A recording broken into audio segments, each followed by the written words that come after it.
matalino mga taga-Philippine Military Academy. Hindi po yan ang issue. Ang kinaklarify ko po kanina sinabi nyo na in-encourage nyo ang PNP na i-encourage yung suspect na lumaban. Yes. Para mapatay, para Yes. masabing nanlaban. Correct.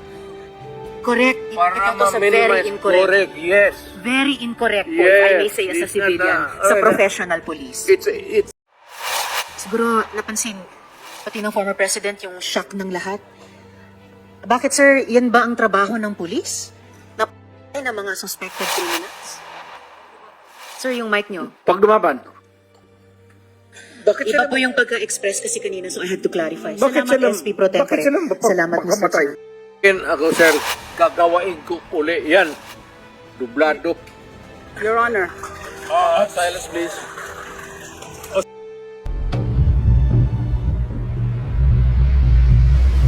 Just address to the former president. How do you assess the campaign against illegal drugs during your time, Mr. President? Do you consider it as a success, Mr. President? Mr. Senator, it is a continuing problem for the country and for the entire world. The drug problem is a very serious and pernicious, virulent ailment that the country is facing. Sa panahon ko and the previous presidents, yung panahon ko, hindi siguro ninyo nagustuhan, not you, yung the entire country, I am addressing the entire country. Baka hindi ninyo nagustuhan. But yun ang style ko. Sinabi ko nga, I tried to do the best that I could. Eh kung nagkulang ako, pasensya. Pero ang solusyon during my time was a call of duty of the president. Ako yun. Kasi ako yung presidente sa panahon ko. At hindi po ako nagkulang, Mr. Senator. Nag-warning ako lahat narinig ng Pilipinas. Huminto kayo sa droga. Bitawan ninyo, drop it. Kasi magkakaproblema talaga tayo. Pag nakita tayo sa isang kanto at naghawak mo ang droga, problema na talaga yan. So, yun na, magkakaroon tayo ng problema. May patayan. But it was not a state-sponsored killing. There was never an official order to the police and the military and to the agents of government to kill. Andyan si Senator De La Rosa. Wala akong sinabi na ganon kasi abogado ako. Ang sinabi ko, yung sinabi ko nung nagtuturo ako sa Police Academy, that in your fulfillment of duty, yung elements of self-defense would apply to you pag you are trying to arrest a person. Alam mo, ang trabaho ng pulis kasi, pag sinabi mong aarestuhin kita, hindi hinto dyan. The police must arrest and overcome the resistance para madala mo yung kriminal doon sa istasyon at mabok mo para makulong. Yan ang problema at naawa ako sa mga pulis. Hindi mo masabi, bitawan mo yung baril at pag hindi sumunod, sabihin lang ng pulis, o sige, bukas makita tayo dito, huwag ka nang magdala ng baril. Hindi yun ang tinuro ko sa kanila. Nagtuturo ako sa Police Academy. Yan, lahat yan sila dumaan sa akin. Yan, because, yan ang turo ng sa College of Law. That's the law. Kung ano yung sinabi ko sa pulis, batas yan. Walang compromise dyan when you are arresting a person. If he resists, pag ayaw magpa-aresto, you have to overcome him. His resistance. Ngayon, pag lumaban, nagkaletse-letse, may baril, may... magpatayan talaga. Kaya yan ang problema ng pulis, kaya naawa ako. Kaya ako rin nandito, guns, siguro, paano na rin ng God sent yung invitation ninyo. Naawa ako dito sa mga pulis na tinatawag ninyo at inaano ninyo, yung trabaho ng pulis kasi involves personal contact. Walang trabaho sa pulis, sabihin niya, halika dito. Bitawan mo yan, mag-surrender ka. Sumama ka sa akin. It is always a confrontation.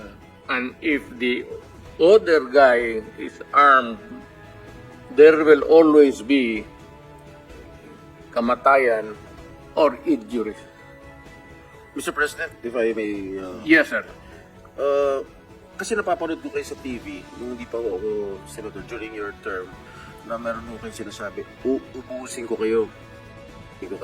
Ano po ibig sabihin? Sino po yung uubusin ninyo? Sino yung, ito ba yung mga user, mga pusher ng illegal drugs? Yes, sir. Lahat. Hold upper, kidnappers. Hindi lang sa drugs. Hindi lang droga, sir. Lahat po. When I was mayor, kalaban ko lahat ang criminals. Huwag naman yung mga estafa. Wala akong alam dyan yung mga check-check. Yung mga kidnappers, sa Mindanao po, marami yan. At yung mga lawless elements doon, when they go on a rampage, they take over the entire municipality. I-hostage nila yung municipality, yung bangko lahat doon, hino-hold up. At yung police hindi makagalaw kasi nakapalibot sila and there are civilians. And they cannot start a war because the civilians eventually will be killed in the process. Pati sila. Nung sinabi niyo pong uubusin ko kayo lahat, ito ba ko yung naging resulta kaya marami kong naging patayan, ginong Pangulo? Literally, yes. So, pero wala ko kayong inuutos sa mga dating chief of police ninyo, Okay, o sir. chief of PNP na pumatay. Warning lang na istorya mo lang yan, sir. Chismis lang ako. Alam mo, pagka mayor ka, o presidente ka, pag sinabi mo, hoy, huminto kayo dyan, masama yan, illegal yan, walang mangyari sa syudad mo. Pag sinabi mo, huminto kayo,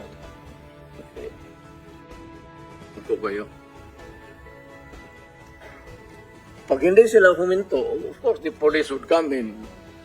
Sabihin ko sa police, pag naghawak ng baril, ito yan sila, dumaan yan sa Davao lahat. Koy, pati, ito, si Danao, lahat yan sila, dumaan ng Davao. Ang order ko talaga sa kanila, pag maghawak ng baril, muna para one less criminals. Bukas mag-hold up na naman yan, may puproblema na naman tayo. Ganon rin sa pusher. Yes, Mr. Chair, with the indulgence of the SP Pro Tempore. Si Senator Risa? Opo, Mr. Chair, kasi siguro napansin pati ng former president yung shock ng lahat. Bakit, sir, yan ba ang trabaho ng pulis? Na patay ng mga suspected criminals? Sir, yung mic nyo. Pag dumaban. Bakit Iba po yung pagka-express kasi kanina, so I had to clarify. Bakit Salamat, sila- SP Pro Tempore. bakit sila Salamat, Mr. makapatay? Chair. No. Hindi yan ang tanong ko. Talagang, napaka hindi magandang impression po ng mga statements kanina. Kaya I appreciate the candor of Yusek Koy at pati kanina ni General Danao. Look, ma'am, about it. may I Salamat tayo, interrupt Mr. Chair. you? I'm done, Mr. Chair. for now. Kindly. Go ahead, sir. Itong mga to, ma'am, galing ito ng mga sa Academy PMA. Hindi ito mga bobo. Hindi rin ito papayag na utosan mo ng illegal. Doon na sa academy nila, sa PMA, they are from there to, yung ano talaga yung batas. Kaya pag inutosan mo yan, sabihin mo, patayin mo, sabihin, sir, mukhang hindi pwede yan, sir. I tried. Ako mismo, I tried.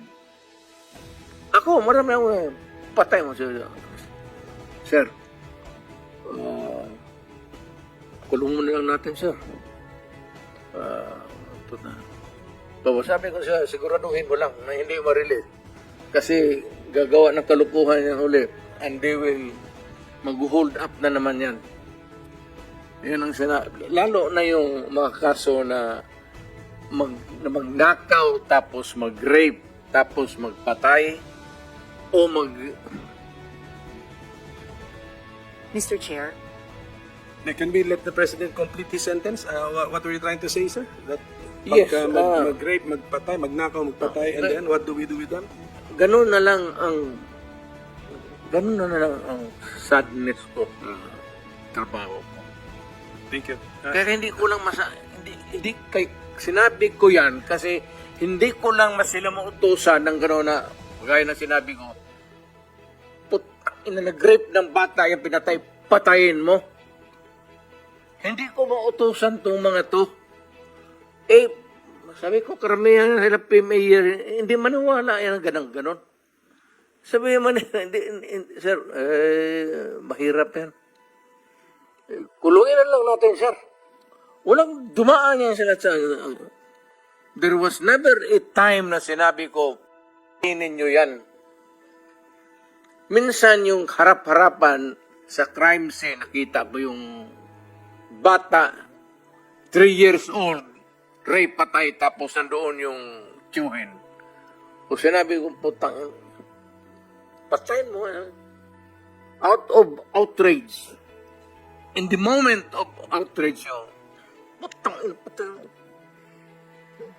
Sir, kulungin na lang natin yan, sir. Ano nangyari doon, Mr. President? Yung insidente na yun, napatay nga yung tito? Pinatay? Hindi. Hindi. Mr. Chair, Yes, Senator Rizzo.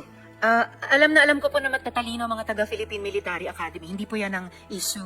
Ang kinaklarify ko po ay kanina sinabi nyo na in-encourage nyo ang PNP na i-encourage yung suspect na lumaban. Yes. Para mapatay, para Yes. masabing nanlaban. Correct. Correct. Para Ito to sa ma-minimize. very incorrect. Correct, yes. Very incorrect po, if Yes, I may say as a it's civilian, not sa professional police. It depends tayo, on, Mr. Chair. ano na natin yan, ma'am. That's your view, that. It's not my view only, Mr. dumaan Chair. ng- Thank you for hindi ka putting it on dumaan the record. pagka-mayor, pagka-prosecutor. Ako, alam ko, dumaan ako prosecutor, mayor, presidente, alam ko ang trabaho ko. Yes, Yan salamat ang tayo, totoo Mr. dyan. Chair. Hindi ka nagdala ng syudad eh. You never Totoo had po, a Mr. chance Chair. to solve the problem of the community. Thank you, Mr. President. Thank you for Senator, putting it on Hindi record, tayo Mr. Chair. magkaintindihan dyan. Senator Estrada has the floor. Thank you, Mr. Chair. At Alam kung niyan, balikin ako, sir, gagawain ko uli yan. Dublado. Your Honor. Silence, please. O sa